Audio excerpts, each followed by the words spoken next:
Let's talk about the normal distribution a little bit and do a quick example of using it. So the normal distribution is also called the Gaussian distribution. After Carl Friedrich Gauss, you'll catch me calling it the Gaussian distribution a lot. In practice, statisticians call it the Gaussian distribution a lot because normal has an intuitive sort of layman's meaning, which we would rather not have associated with this distribution. There's nothing normal about this distribution in the layman sense, right? Random variables can have all kinds of crazy distributions. Random variables, it's not that the strange random variables have other distributions and the normal ones have these distributions. No. This is just one special kind of distribution, and for some reason it got the name the normal distribution, which is a bit unfortunate. Really, Gaussian distribution is better. Anyway, it's called normal so often, it's so common to call it the normal distribution, I'll keep doing that. But that has nothing to do with the intuitive meaning of the word normal. Anyway, let's go on. So when you have a normally distributed random variable, you can write capital X, you write capital X, its distribution is normal with these two parameters, mu and sigma. It's nice that the parameters here, the way we parameterize the distribution usually is with the mean and the standard deviation, because it means you never have to look up a formula for the expected value or the variance, because the mean is the expected value. So if you have this, you know the expected value, there it is. And you know the variance, you just take this thing and you square it. So the normal distribution, the way we parameterize it, it comes with its expected value and its variance sort of given to you. That's nice. So up here what I have is a picture of a normal distribution with mean 0 and standard deviation 1. And the PDF, if you write it out, it looks like this. This is on the whole real number line. So this is the PDF that never takes the value 0. No matter how far you go on the number line, it gets closer and closer and closer and closer to 0, but it never actually hits 0. And this is a PDF for a normal distribution with mean 0 and standard deviation 1. In general, when you go to draw a normal distribution, this middle, the point about which the distribution is symmetric, that's the mean, mu. And these inflection points, points where the distribution goes from curving down to curving up here, or curving up to curving down here, these inflection points are one standard deviation away from the mean. So for example, if you wanted to draw a picture of a normal distribution with mean 7 and standard deviation 2, put 7 there, and then I go up 2, and then I go down 2. To give you an idea of where that distribution sits on the number line. All right, but in this case, this equation right here defines the PDF for a normal distribution with mean 0 and standard deviation 1. All right, so let's actually find the expected value of this thing and check that it is 0. Check that it really does have mean 0. Now it should be clear that it does because it's symmetric about 0, but remember that it's possible that the expected value or the variance diverge because it's an integral and I'm going to integrate all the way to infinity. So I actually have to make sure that this integral converges for the expected value and the variance to be defined, that each of those integrals converge. So just as a quick exercise, let's do that. Our quick example. Let's find the expected value of the random variable capital X with this PDF. So what do? You integrate over this whole real number line, x times f capital X of little x, d x, good. Okay, and this time I am really going to have to integrate over the whole real number line. When you have an integral like this, that's sort of doubly improper, it goes off to infinity in both directions, the way you do it, if you remember from calculus, you split it into two pieces, each of which is improper in only one direction. So I'll first integrate from minus infinity to 0, and then I'll integrate from 0 to infinity and add them up.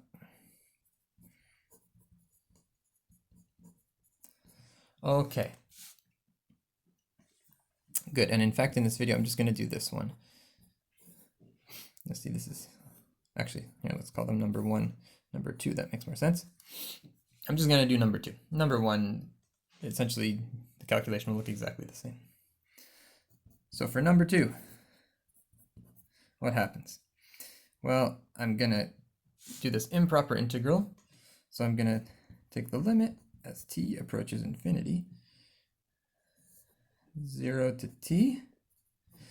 I'm going to replace this thing with the PDF that I had up here, right?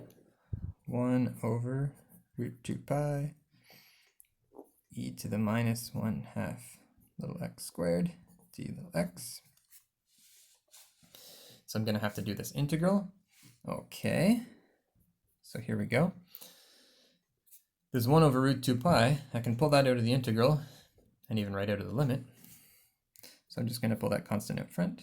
1 over root 2 pi times this limit as t goes to infinity of this integral 0 to t. And what's in here is just x e to the minus 1/2 x squared dx. All right, and this is actually not a difficult integral. Once you realize you can make the substitution, u equals minus 1/2 x squared. Why does that work? Because then du is, let's see, take the derivative here, minus little x dx. And so in particular, minus du is x dx. So this x and this dx, I can replace those with a minus du.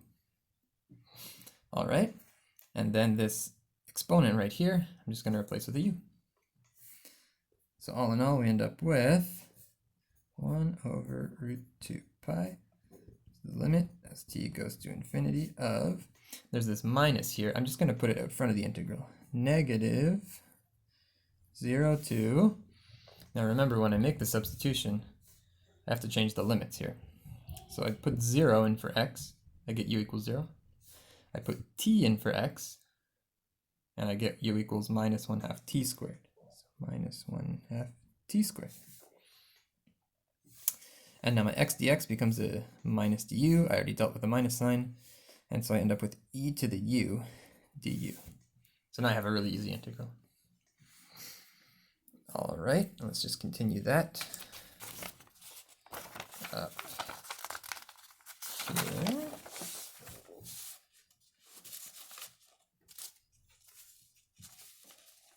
Okay, here we go. Let's continue that here.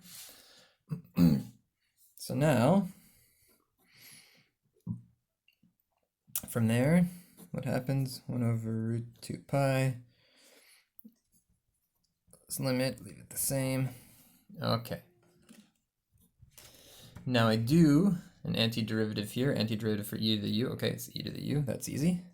So minus e to the u, evaluated from 0 to minus 1/2 t squared. Okay, almost done. Take the limit here. Oh, sorry, plug these in first. Limit as t goes to infinity of minus e to the minus 1/2 t squared minus e to the 0.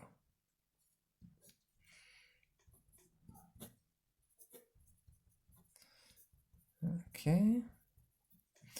And then this is a e to the 0 is 1, so I have a positive 1 because it's under two negatives, and then I do minus e to the minus 1/2 t squared. Great. And so finally, what happens here, this limit, remember it's eating all this stuff, right? Because it was a limit on the integral, and I did the integral and got this. Whoops, got my paper shifting around everywhere. Okay, and so t goes to infinity. What happens here? T squared, yep, that goes to infinity too. Minus 1/2 t squared, that's going to go to minus infinity. So I have right here e to something that's going to minus infinity.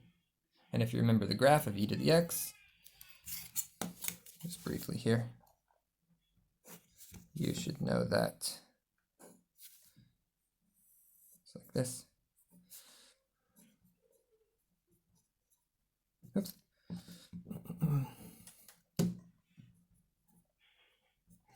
as x goes to minus infinity, this thing asymptotically goes to 0.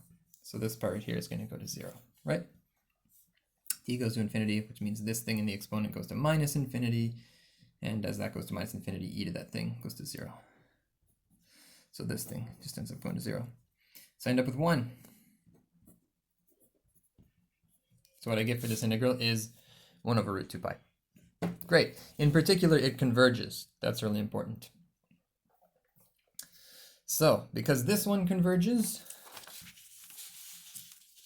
we just figured out this one converges. It goes to 1 over root 2 pi. This one, do essentially the same thing. The substitution will work. And I'll leave that as an exercise, but you do essentially the same calculation, but what will happen is you'll get minus 1 over root 2 pi. So in the end, for your expected value, you'll get the value of the first integral plus the value of the second integral, which ends up being minus 1 over root 2 pi plus 1 over root 2 pi, which is 0. And so the mean really is 0, as we thought it was going to be. Great. Okay. Now notice that it was very fortunate there that when we did these integrals, we got this x e to the minus 1/2 x squared, because this substitution made it possible to evaluate that integral. However, if you were just going to find an area under this curve, say you want to find the area between 0 and 1, the probability that the random variable takes a value between 0 and 1, you'd have to integrate this function.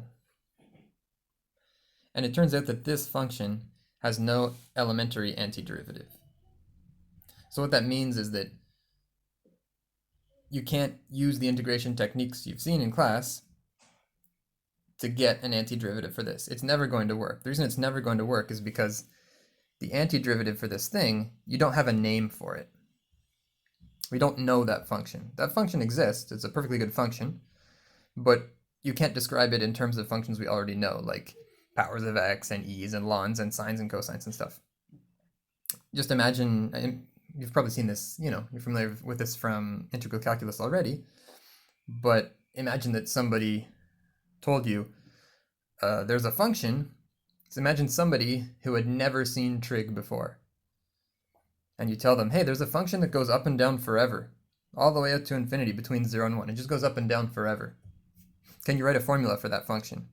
And suppose that all this person knows is just polynomials and rational functions, powers of x, square roots and stuff. They can't do it. They don't know the name for that function. The name for that function is sine or cosine or something like that. But because they only know polynomials, they can never do that. Can never go up and down forever. Same idea here, okay? We can integrate this. We'll get a function, perfectly good function. We just don't know its name. If you want to look it up, it's called the error function. Erf of x. It has a name. But we're never going to come up with this by using the integration techniques we know, because we've never seen this before, right? Anyway, what this means is that if we're going to find areas under this curve, we can't just integrate this. I mean, we could set up the integral, but we're not going to actually be able to evaluate that integral by hand ourselves. So you use this thing called a z-table, and let's see how that's used. The z-table, what it does is it just gives you a big table of values where you specify a number on the real number line, and it just tells you the area on the left under this curve. So let's do an example where we use that. So in order for that to work, we need this new idea called standardization. So standardization.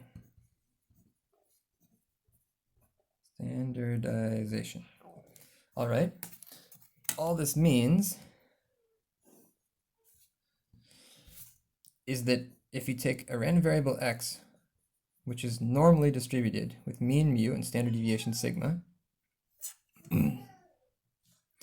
then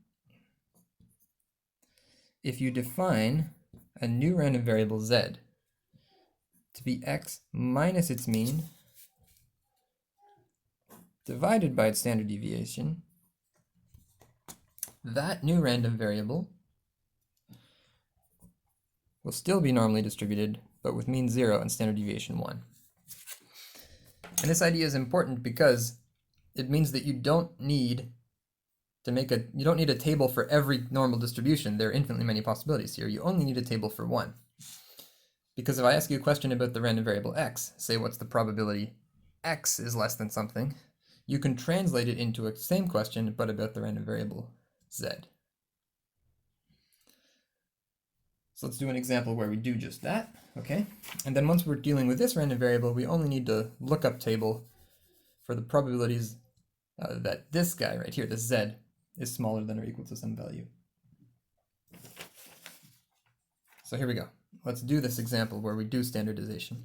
We're going to start with a question about a normally distributed random variable with some mean and some standard deviation, and we're going to answer it by using the random variable z, which is a normally distributed random variable with mean 0 and standard deviation 1, just by making values of x into values of z using this formula. It's called the z-score formula. So here we go.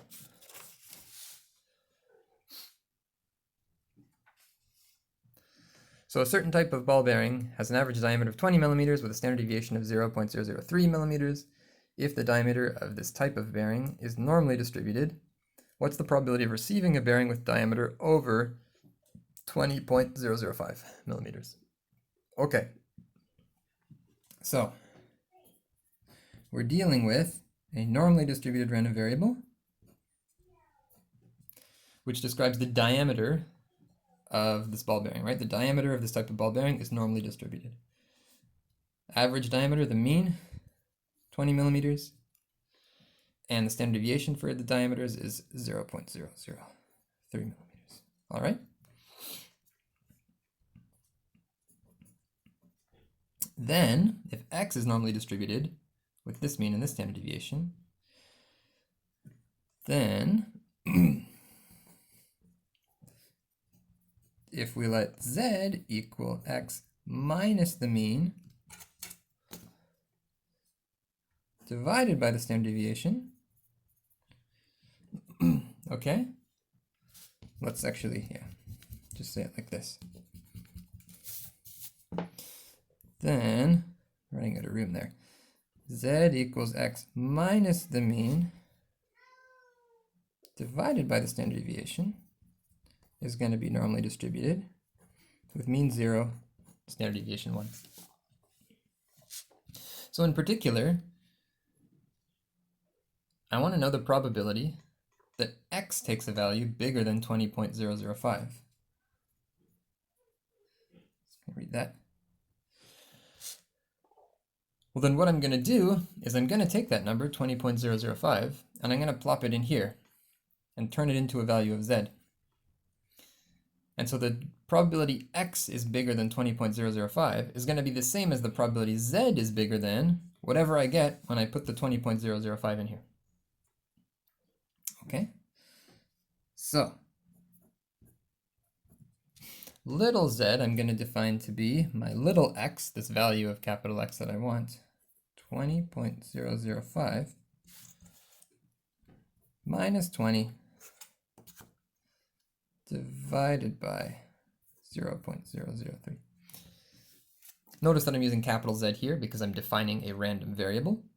I'm using little z here because I'm actually getting a real number value, a single real number value when I plug in a value for x. In other words, this is like I'm replacing x with one of its values, which I'll call little x, and so I'll get little z, which is a value of the random variable, capital Z. So if I do this calculation, I end up with 0.005 over 0.003, which is, 5/3, or about 1.67, right? 5/3.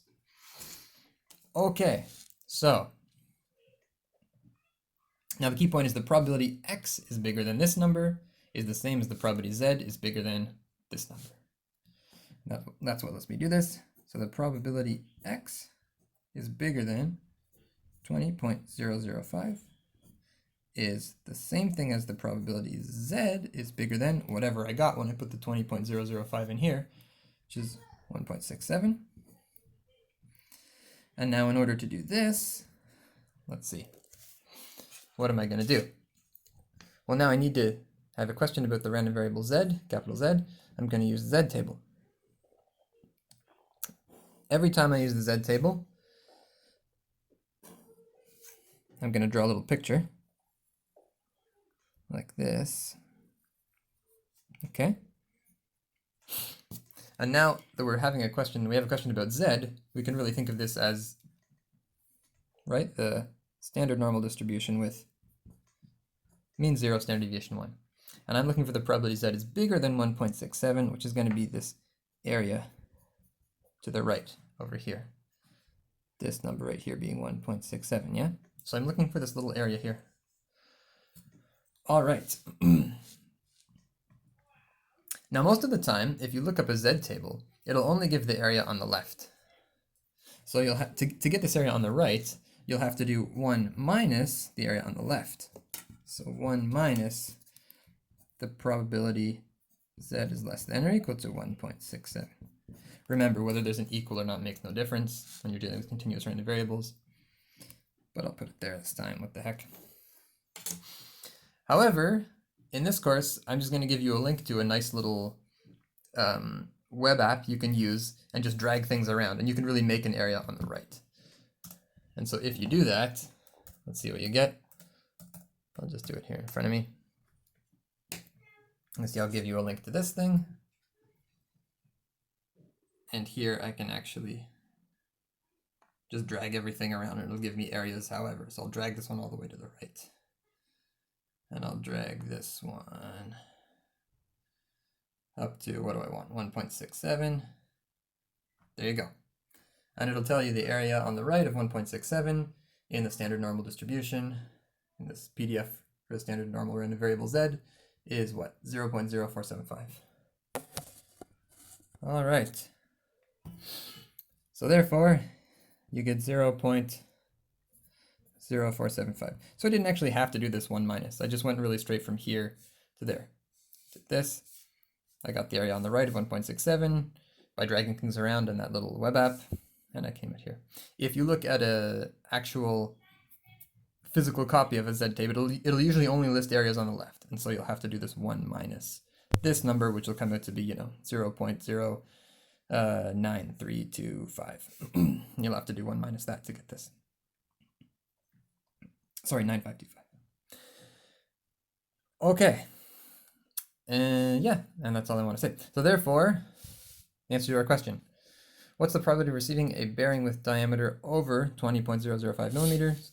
That probability is 0.0475 or 4.75%.